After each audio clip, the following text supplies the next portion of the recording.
Hello दोस्तों, भूतों की कहानियाँ यूट्यूब चैनल में आप सभी का स्वागत है।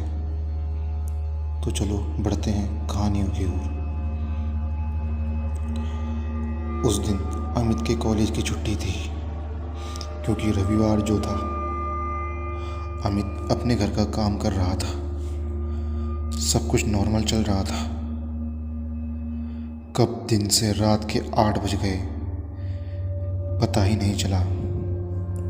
अब अमित खाना खाकर बस पढ़ाई कर ही रहा था। अभी पढ़ते हुए उसे आधा घंटा ही हुआ था कि उसे अपने किचन से बर्तनों की आवाज़ सुनाई दी। अमित ने किचन में देखा तो कोई नहीं था। अमित वापस अपने कमरे में आया तो देखा कि उसकी कॉपी किताब जिससे वो अभी तक पढ़ रहा था गायब थी। लेकिन ऐसा कैसे हो सकता था?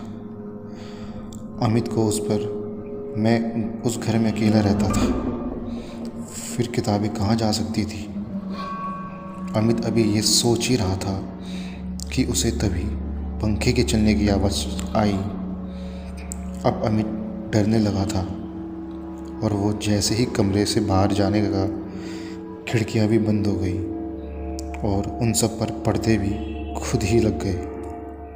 अब अमित को सामने किचन के अंधेरे में एक आदमी दिखाई दिया जिसका चेहरा चाकू से कटा हुआ था, ऐसा दिख रहा था। अमित की आवाज़ को मानो किसी ने चुरा लिया था और फिर उसकी आंखें सीधे सुबह खुली। मकान मालिक ने उसे बताया कि 2 साल पहले एक आदमी यहाँ किराए पर रहने आया था, लेकिन कुछ ही हफ्तों में इसी कमरे में उसकी लाश मिली।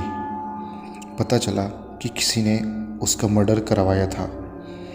इसके अगले दिन अमित ने घर छोड़कर हमेशा के लिए उस किराए के कमरे से विदा ली। दोस्तों, बढ़ते हैं अपनी अगली कहानी की तरफ।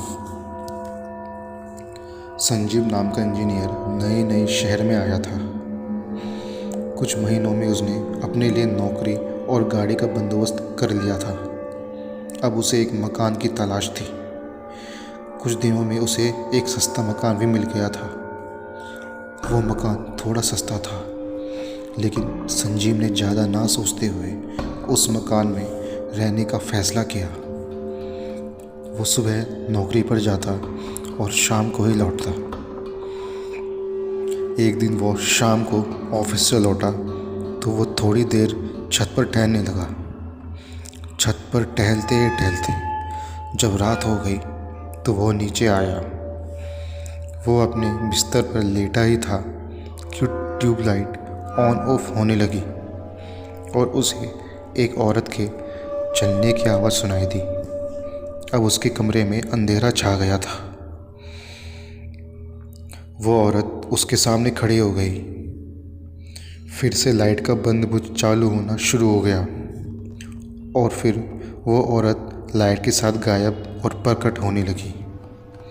वो औरत तेज़ी से उस इंजीनियर की तरफ भागी और उसके करीब आकर गायब हो गई और सब कुछ पहले जैसे नॉर्मल हो गया।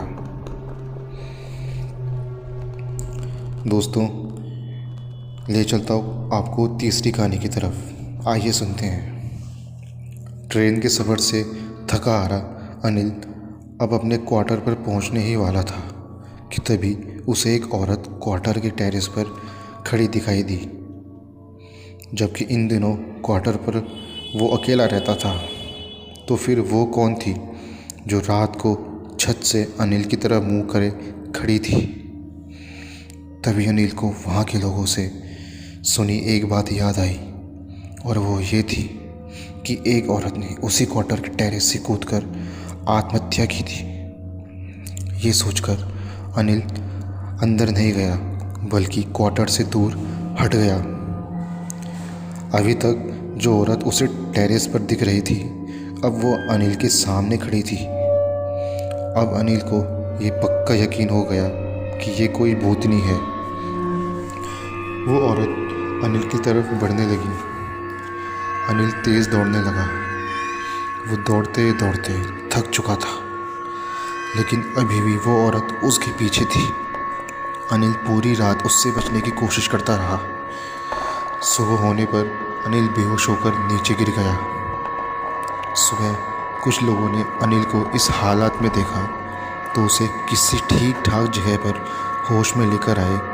तो होश आने के बाद अनिल ने उन लोगों को अपनी आप बीती बताई।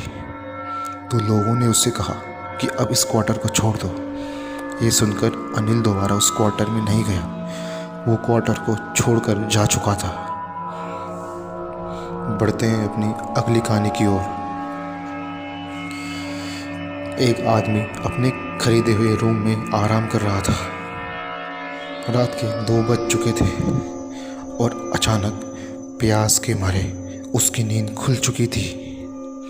वो पानी पीकर जैसे ही बिस्तर की ओर लौटा तो उसे किसी के पायल की आवाज़ सुनाई दी। वो घर पर अकेला था और अब उसे डर लगने लगा था। उसने कमरे में चारों ओर नज़र दौड़ाई तो उसे कुछ नहीं दिखा। उसने सोचा शायद ये मेरा वहम होगा और फिर वो फिर से लेट गया। फिर से उसे उसी पायल की वही आवाज़ सुनाई थी, लेकिन इस बार वो उसे रूम के दरवाजे के पास से दिखी तो उसका दिल धक धक करने लगा। उस आदमी की अब लाइट खोलने की भी हिम्मत नहीं हो रही थी, क्योंकि स्विच बोर्ड उस दरवाजे के पास ही था और वो औरत अब उसे थोड़ा पास जाकर नज़र आई। लेकिन उस आदमी की किस्मत अच्छी थी कि एक गाड़ी के हॉर्न की आवाज़ आई तो वो औरत गायब हो गई। उसने वो रात बस जैसे तैसे काटी और दिन में ही वो कमरा खाली किया। तो दोस्तों, ये थी आज की कहानियाँ। उम्मीद है कि आपको पसंद आई होगी। तो मिलते हैं अपनी अगली वीडियो में। तब तक के लिए धन्यवाद। आपका दिन शुभ हो।